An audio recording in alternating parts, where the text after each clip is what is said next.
Iran में आग लगाने का इस्राइली मंसूबा फिर बेनकाब हो गया। ये इस्राइली मंसूबा क्या है, कैसे दोबारा ईरान को निशाना बनाया जा सकता है, इस बारे में आमिर रज़ा से बात करते हैं। आमिर भाई, एक इजलास हुआ है इसराइल में, उसकी कुछ बातें लीक हुई हैं, कुछ सामने आई हैं। क्या करने जा रहा है इसराइल? देखिए, दो एक चीज़ों की तस्दीक हो गई।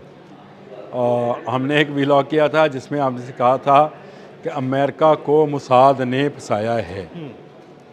ये बात हमारी, हाँ जी, बिल्कुल। इसमें अगर कोई व्लॉग देखना चाहे भाई ज़रूर जाए, वापस जाकर मेरी वो बातें 1 2 3 4 5 पॉइंट्स के साथ थी कि CIA यहाँ ऑपरेशन नहीं करता था।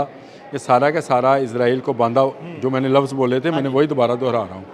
और सारे का सारा रिलाई किया अमेरिका ने मुसाद के ऊपर।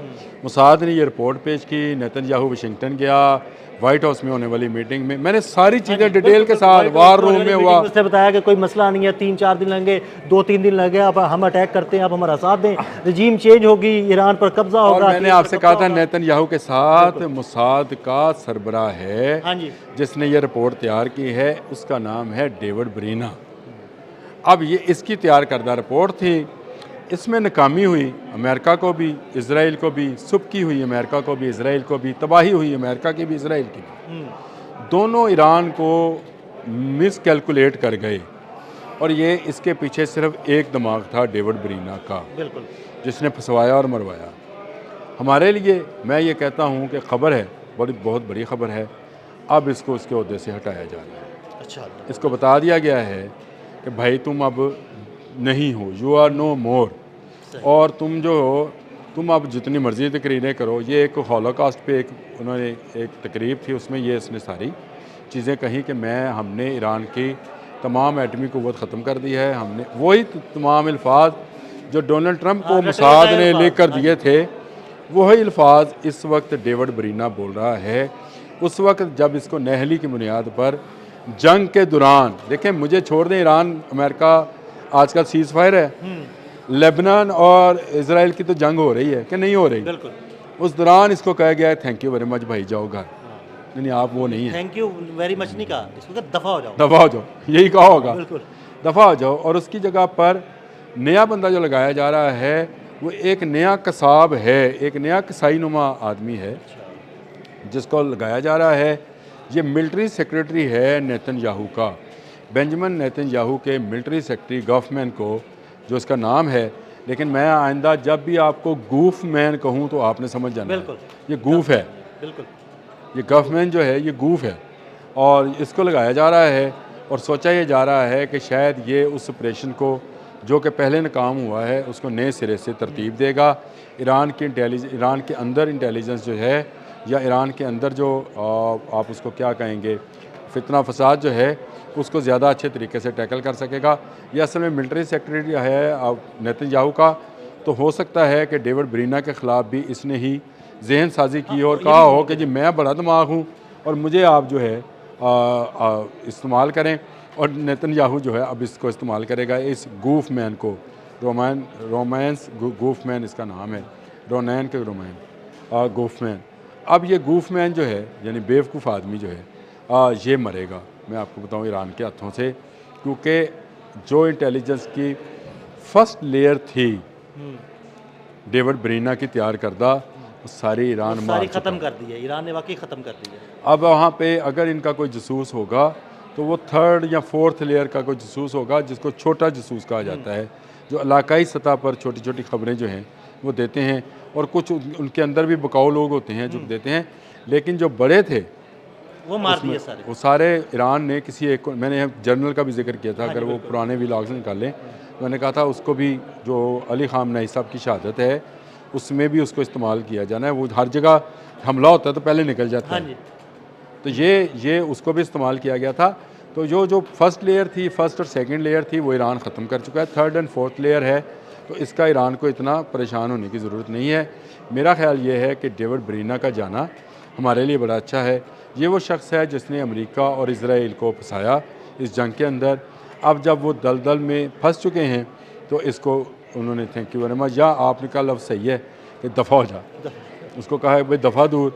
2 जून से नया बंदा जो गूफमैन है वो आ जाएगा और उसके बाद जो है ये अपना नया ऑपरेशन करेंगे। देखें, आंखें खुली रखने की ज़रूरत है। अमन हो जाए, अल्लाह करेगा अमन हो जाएगा, लेकिन आमिर भाई वो सुलह हो चाहता जाएगी। नहीं है ना, इसराइल चाहता नहीं है, नेतन्याहू नहीं चाहता। अब आ देखिए जाए अमन हो जाएगा तो उसकी गर्दन के गिर्द शिकंजा कसना शुरू हो जाएगा अदालतों वाला, ये जो उस पे केसेस है।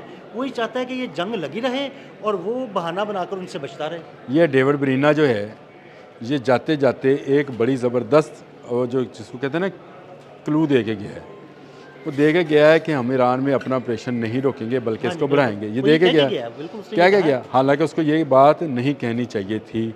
अगर आप इंटेलिजेंस चीफ हो और आपको हटाया जा रहा है तो आप ये कहते हैं कि जनाब अगर अमन होता है तो हम ईरान के साथ जो है तल्लुकात जो हैं, देखें आपने जब जासूसी करानी होती है ना तो आप दूसरे को जगाते नहीं हैं, हाँ जी, सुलाते हैं। आप उसको जगा रहे कह रहे हैं कि भाई हम अभी भी कि कार्रवाई अब करेंगे। मेरे पास ये गूफमैन आएगा तो तू जागदा रही।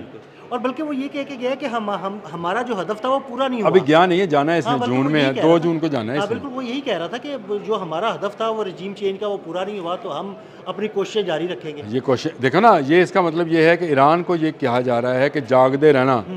अब ये गूफमैन आ गया है, अब ये आप जागते रहना तो वो जागेंगे और ये जो है इज़राइल के जासूस ईरान में मज़ीद मारे जाएंगे और इनके मारे जाने से ईरान मज़ीद महफूज होता चला जाएगा। मैं आपको एक बात और बता दूं कि इनके जासूसों ने मिडल ईस्ट के मतलब भी इनको गलत जो है इंफॉर्मेशन दी थी। देखें इनके पास कोई ऐसा तरीक़ाकार नहीं था कि अगर मिडल ईस्ट पर हमला होता है तो वहाँ मौजूद यहूदियों को कैसे बचाना है। बिल्कुल उनको एमरजेंसी में इन्होंने निकाला, वहाँ से 600 के करीब ही होती 600 के करीब मुश्किल से ये निकाल के लेके गए और उनकी कंपनीज जो थी वो वहाँ से भागने पर मजबूर हुई।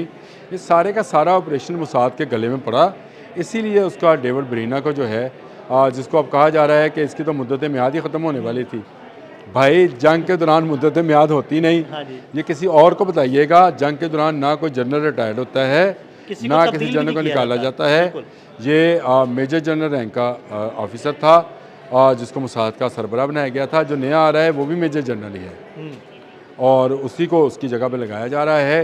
ये इनके अंदर के फ़ौजी इख्तलाफात इसलिए भी हैं कि ये लोग ना ईरान को गैजेट कर सके, ना उसका तखमीना लगा सके कि उसके पास कितने मिसाइल हैं। बिल्कुल सारी की सारी रिपोर्ट्स ये थी कि 3-4 दिन के अंदर ईरान ख़त्म हो जाएगा। जंग 40 दिन तक जारी रही, ईरान नीचे नहीं गया। ईरान हर आने वाले दिन के साथ एक नया मिसाइल फेंकता रहा और इनके उन अहदाफ को निशाना बनाता रहा जो इनकी दुखती रखती। उसने दमूना को आप ले लें सामने, बिल्कुल ऐसे ही। कि दमूना को निशाना बनाया उसने, इनका हैफा बंदरगाह को, जलालदार फील्ड को। तो ये सारे का सारा मुद्दा सिर्फ इस एक बंदे की मिस कैलकुलेशन और मिस प्लानिंग का नतीजा था जो इनके गले पड़ा।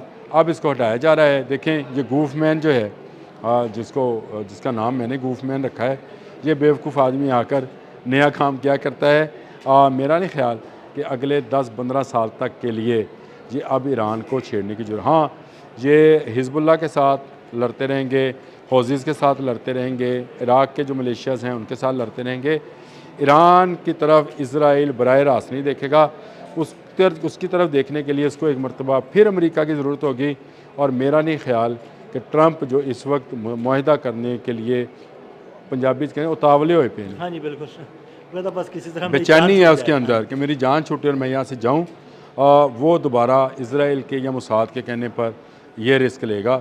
उसकी सियासत तकरीबन अख्ताम की तरफ है, यानी अब ख़त्म होने की तरफ है।